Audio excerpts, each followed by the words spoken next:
I've got to say I'm a little bit in favour of some degree of polarisation because it's got to be preferable than the situation we've had until recently, where there's absolutely no real meaningful difference between the main parties in this country. So the degree of, going back to the sort of 70s where there was clear daylight between Labour and Tories on the political compass is a step in the right direction to me.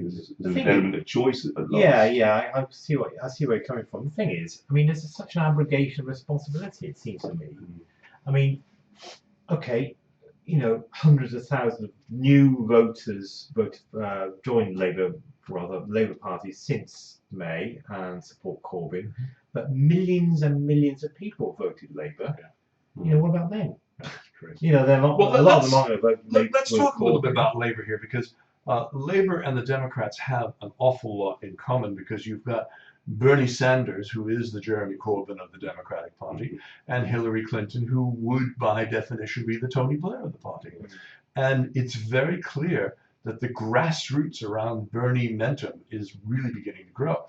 This coming Saturday in Nevada, they're going to have a caucus, which is like what we talked about in Iowa a few weeks ago. Well, they're having one there. But more importantly, it's beginning to get Team Hillary genuinely worried and spooked, because on the 1st of March, there are 11 states or 9 states that vote in Super Tuesday.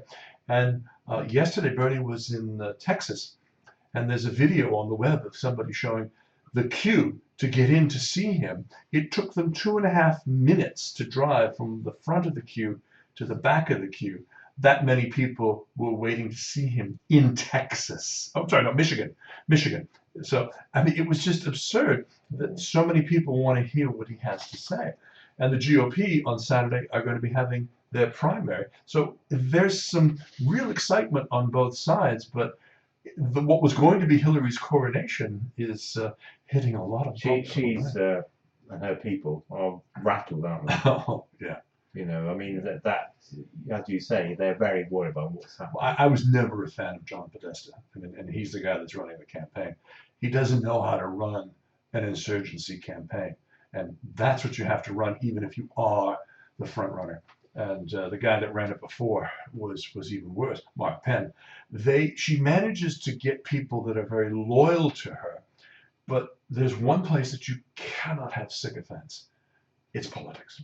Yet you find them everywhere. You've got to kick the sycophants out. You've got to have people that are willing to tell you like it is what you need to do, even if it's bad news, even if it's not what you want to hear. So do you think it's conceivable that we can have Bernie Sanders against Trump?